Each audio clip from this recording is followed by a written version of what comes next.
Hello viewers, আসসালামু আলাইকুম। Viewers, গত কয়েকদিন ধরে বৃষ্টি হয়, মনে করেন যে আগামী গত আবার কয়েকদিন ধরে বৃষ্টি না হয় আর কি। দেখেন নদীর অবস্থা, পানি একদম আটকে গেছে। এই যে গেটের সামনে যে হলুদ দাগগুলো দেখতে পাচ্ছেন, সেখান থেকে মনে করেন যে পানি ছিল আর কি। তো বর্তমানে কিন্তু পানি কমে গেছে, যে জমিগুলো দেখা যাচ্ছে। তো গত কয়েকদিন মানে 2-3 দিন আগে আর কি এই জায়গাগুলো কিন্তু একদম তলায় গেছিলো আর কি, একদম সাদা চকচকে জায়গা ছিল। তো গত কয়েকদিনের থেকে বর্তমান অবস্থা দেখেন কত সুন্দর হয়ে গেছে, মনে করেন যে শুধু নদীটা দেখা যাচ্ছে। আর এই নদীর মধ্যে দেখে মানুষ কোথায় নেমে জাল ফেলতেছে, তো অনেক সুন্দর লাগতেছে দৃশ্যটা। তো এখানে কিন্তু গত কয়েকদিনের থেকে বর্তমান জেলেরা কমে গেছে আর কি। জেলেরা কমে যাওয়ার একটাই কারণ, সেটা হচ্ছে পানি কমার সাথে সাথে মাছও কমে গেছে। তো মাছ কমার একটাই কারণ, সেটা হচ্ছে পানি কমে গেছে। তো বর্তমান গত 2-3 দিন ধরে বৃষ্টি হচ্ছে না আর কি, তীব্র রোদ হচ্ছে, গরম, প্রচুর গরম। তো এই যে দেখেন এই ভাই কোথায় নেমে মাছ মারতেছে, জাল ফেলবে এবং কিছুক্ষণের মধ্যে। তো আমাদের নদীতে কিন্তু বর্তমান কারেন্টে ভাই বসায় আর কি। আমাদের এটা হচ্ছে বুড়ি তিস্তা। এই নদীতে দেখেন এইখানে ওইদিকে কিন্তু আবার মানুষ সাপ জাল ফেলতেছে। আর এই যে নৌকায় করে, এটা হচ্ছে আপনার কি বলে, কারেন্টে পাই যেটা আর কি। এই হচ্ছে সেই কারেন্টে পাই আর কি। কারেন্টে পাই মনে করেন যে প্রতিদিন এভাবে বসায় এখানে। এই যে দেখেন নদীর সামনে। তো ভিউয়ার্স, এই হচ্ছে অবস্থা আর কি। তো পানি একদমই কমে গেছে গত কয়েকদিন। এই যে দেখেন মানুষ কীভাবে জাল ফেলতেছে উপর থেকে একদম। এই যে পানির স্রোত কিন্তু বর্তমান নাই, পানির স্রোত একদম কমে গেছে।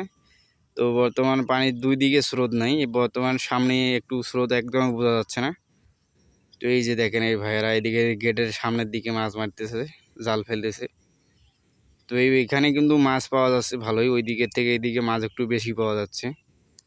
তো দেখেন কত পানি, গত কয়েকদিনের ধরে একদম পানি কমে গেছে একদম। দেখেন বালুচর দেখা যাচ্ছে মনে হচ্ছে।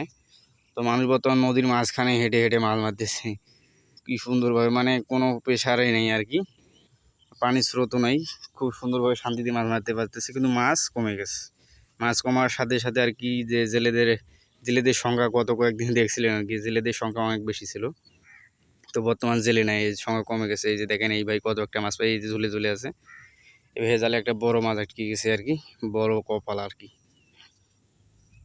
তো বর্তমান মাছ মারা খুব শান্তিতে এরা মাছ মারতেছে আর কি জেলেরা। দেখেন এই যে মানে প্রিপারেশন নিতেছে আর কি, জাল ফেলবে কিছুক্ষণের মধ্যে। তো সাথে সাথে কিন্তু জাল ফেলবে না। এই যে দেখেন কত সুন্দরভাবে জালটা পড়ে। এই যে দেখেন মাছগুলো মূলত এইদিকে উজায় আর কি, মানে উজান পাশে মাছ উপর দিকে উঠে আর কি, যেদিকে পানি আসে তার বিপরীত দিকে মাছ দৌড়ায় আর কি।